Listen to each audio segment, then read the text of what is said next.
Gereja Katedral Jakarta menyatakan setiap persiapan telah dilakukan untuk memfasilitasi jemaah Kristiani melakukan ibadah Jumat Agung dan Paskah 2025. Sudah tergabung bersama kami korespondensi Indonesia Teddy Zuari. Selamat pagi Teddy. Teddy, bagaimana kegiatan ibadat di sana, terutama kalau kita melihat Jumat Agung sendiri pasti akan diibadati oleh umat Kristiani yang ingin merayakan dan melakukan ibadah Jumat Agung pada hari ini di Gereja Katedral Jakarta. Silakan dengan laporan langsung Anda.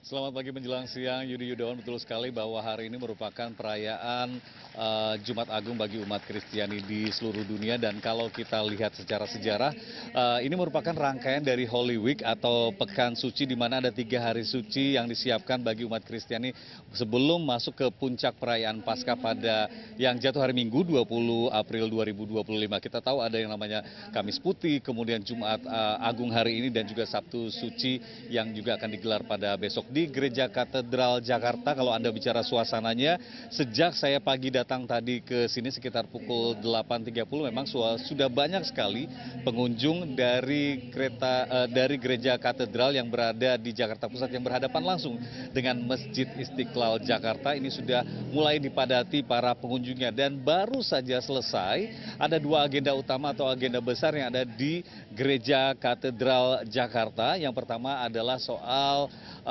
aksi teatrikal Jalan Salib, dan nanti pukul 12 sudah dimulai dengan peribadatan misa yang pertama. Ini baru saja warga yang datang atau jemaat yang datang di Gereja Katedral ini menyaksikan prosesi aksi teatrikal Jalan Salib yang dimulai pada pukul 9 pagi tadi, yang berlangsung kurang lebih selama 75 menit lamanya. Dan berbicara mengenai agenda ibadah sendiri dimulai pada pukul 12 siang nanti, itu secara offline, artinya bisa datang langsung untuk hadir melaksanakan ibadah. Kemudian pada pukul 15 ini dilakukan dengan konsep hybrid, bisa diikuti secara offline dan juga online. Dan pada pukul 18 waktu Indonesia Barat ini juga diterapkan secara offline, artinya para pengunjung jemaat yang ingin datang langsung bisa datang ke Gereja Katedral Jakarta, namun dengan catatan mereka yang ingin hadir di dalam ruang utama dari Gereja Katedral ini harus melakukan registrasi atau pendaftaran secara online. Namun bagi yang mereka ingin datang langsung atau go show tanpa melakukan pendaftaran, ini bisa langsung didatang atau langsung menghadiri tanpa harus registrasi, karena kalau melihat ruangan atau tempat yang disediakan ini lebih banyak dari tahun sebelumnya. Ada sekitar 4.600-an kursi yang disiapkan. Dan saya saat ini melaporkan dari luar sisi kanan dari gedung Gereja Katedral, di mana memang ini disiapkan untuk jemaat yang tidak tertampung di dalam area gedung utama. Situasi sendiri saat ini kalau dilihat sejak pagi tadi hingga saat ini, arus lalu lintas berjalan lancar. Pihak kepolisian juga bersama TNI Polri gabungan mengamankan prosesi ibadah Jumat Agung di Gereja Katedral. Ini ada sekitar 205 orang petugas pengamanan dari TNI Polri. Kemudian juga kalau mengenai situasi arus lalu lintas, ini disampaikan pihak kepolisian bahwa dilakukan situasional karena tidak perlu dilakukan penutupan atau pengalihan jalur jalan. Warga atau jemaat yang ingin datang beribadat dapat memarkir kendaraannya di Masjid Istiqlal dan juga di Sekolah Santa Ursula. Dan sedikit juga saya tambahkan, Yudi, bagi umat Kristiani memang sebelum masuk ke puncak perayaan Paskah dikenal periode Tri Hari Suci Paskah yang bermakna mendalam dan terdiri dari Kamis Putih, momentum Yesus dalam rangka merayakan perjamuan terakhir bersama murid-muridnya. Ini sudah berlangsung kemarin. Kemudian Jumat Agung hari ini mengenang penderitaan dan kematian Yesus di kayu salib. Kemudian besok Sabtu Suci bagi umat Kristiani merupakan hari penutup Prapaskah untuk mengenang kematian Yesus dan perenungan atas kematian Yesus sebelum kebangkitannya. Tadi juga kalau boleh dibilang aksi teatrikal ini Jalan Salib cukup direnungi oleh para jemaat yang hadir, karena saya melihat langsung dari para jemaat ada beberapa orang di antaranya yang khusyuk cukup merenungkan proses jalan salib, karena di antara mereka ada yang terlihat menangis, berlinang air mata menyaksikan, mungkin mencoba merenungi dan meresapi Yesus saat harus disalib. Kemudian juga untuk mengenai agenda seperti yang sudah saya sampaikan tadi, bahwa hari ini ibadat ada 3 sesi, dimulai pada pukul 12 nanti secara offline, dan pada pukul 15 ini dilakukan secara hybrid.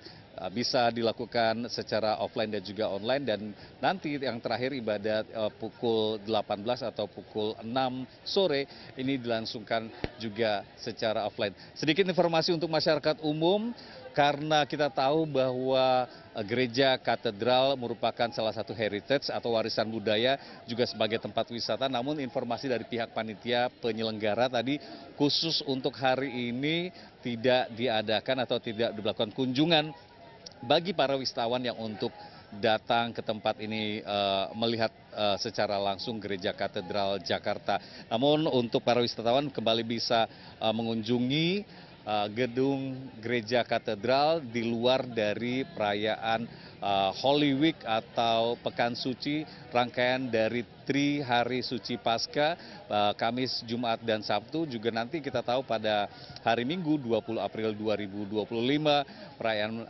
Paskah akan dilakukan. Yudi. Baik, Teddy, terima kasih untuk laporan langsung Anda. Selamat bertugas kembali. Pagi ini umat Katolik di Gereja Katolik Santo Vincentius a Paulo, Surabaya melaksanakan ibadat Jumat Agung. Mereka mengenang kisah sengsara dan wafat Yesus. Untuk mengetahui seperti apa situasi di sana, sudah bergabung bersama kami produser lapangan CNN Indonesia Kansa Tamarindora. Dora, bagaimana kegiatan perayaan Jumat Agung di sana? Lalu adakah yang menarik, terutama kalau kita bicara mengenai seremoni ataupun kegiatan-kegiatan yang bisa Anda bagikan kepada kami? Dan juga tidak lupa pengamanan, terutama terkait untuk mendukung kelancaran ibadat pada hari ini.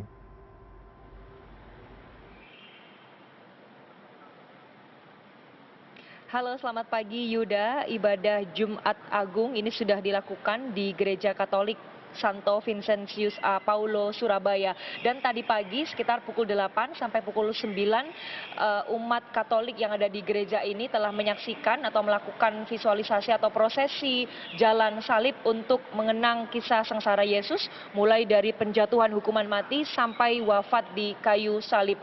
Nah, tadi saya melihat untuk visualisasi jalan salib ini berlangsung dengan sangat hikmat, bahkan tadi sejumlah umat Katolik saya lihat menangis untuk mengenang sengsara kisah Yesus. Nah, kemudian ada yang unik dengan nuansa visualisasi prosesi jalan salib kali ini, yaitu menggunakan nuansa Jawa. Nah, tadi di sini prosesi jalan salib diiringi dengan musik karawitan atau musik gamelan tepat di sebelah kanan saya. Kemudian juga ada pertunjukan dari wayang orang. Nah, ini tentu saja ingin memberikan sosialisasi atau edukasi kepada generasi muda terkait tradisi Jawa yang juga bisa ditampilkan dalam visualisasi jalan salib kali ini. Dan tadi ada 14 perhentian untuk setiap peristiwa, di mana setiap perhentiannya umat Katolik yang ada di gereja ini juga diberi kesempatan untuk berdoa. Nah, Yuda, saya akan bertanya lebih lanjut ya terkait mengapa kemudian nuansa Jawa ini dipilih dalam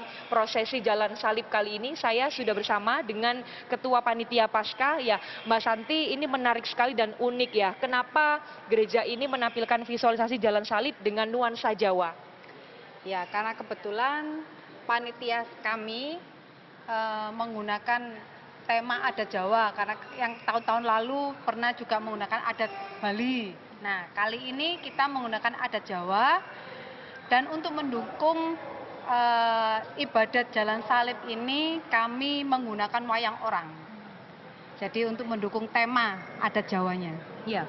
Kenapa, Mbak? Apakah ingin menunjukkan tradisi Jawa atau ada makna lainnya ini? Ya, tujuannya juga untuk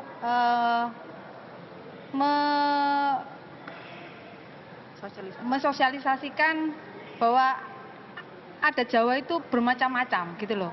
Jadi generasi muda juga bisa melihat ini ada adat Jawa yang juga bisa dikemas menarik untuk ibadat jalan salib. Oke, ada makna lain Mbak, misalnya Yesus ini hadir juga ya untuk semua bangsa termasuk untuk masyarakat Jawa.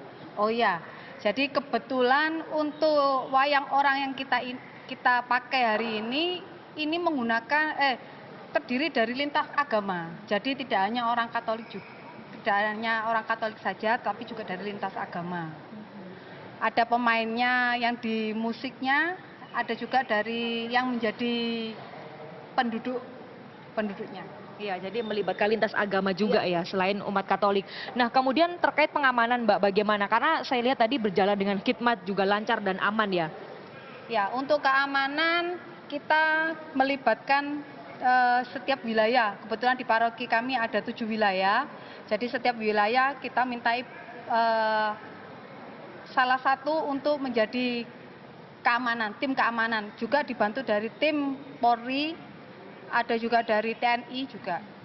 Oke, jadi ada tim pengamanan juga yang sudah disiagakan ya, sampai nanti malam juga ya. Betul. Oke. Ya, kemarin waktu hari Kamis sebelum kita misa Kamis Putih, ada tim gegana yang kita datangkan untuk mensterilisasikan gereja kami. Oke, jadi semua upaya sudah dilakukan untuk pengamanan selama ibadat ya, yang dilakukan sampai hari Minggu nanti tentunya. Ya. Terima kasih Mbak Santi, semoga ibadatnya nanti berjalan lancar sampai hari Minggu. Dan tadi Yuda menarik jika saya katakan di sini menggunakan nuansa Jawa. Tadi saya memantau bahwa ternyata beberapa pemain dari musik atau seni karawitan ini ternyata beragama Islam. Dan tadi saya bertanya kenapa teman-teman dari lintas agama ini juga berpartisipasi dalam pertunjukan atau visualisasi jalan salib, dikarenakan ingin memberikan dukungan maupun rasa toleransinya terhadap umat Katolik yang sedang melaksanakan ibadat Jumat Agung dan melakukan visualisasi jalan salib. Sementara untuk hari ini, untuk proses jalan salib sudah berlangsung, sudah selesai, dan umat Katolik pulang ke rumah masing-masing, kemudian nanti akan kembali ke gereja ini, ada yang jam 3 sore maupun ada juga yang jam 6 sore untuk melakukan misa, dan tentu saja pengamanan sudah dipersiapkan secara matang oleh para panitia seperti yang tadi dikatakan, dan harapannya tentu ibadat ini bakal atau akan berlangsung dengan aman dan tentu saja memberikan kenyamanan bagi para umat Katolik. Yuda. Baik, Kansa Tamarindora, terima kasih untuk laporan langsung Anda. Selamat bertugas kembali.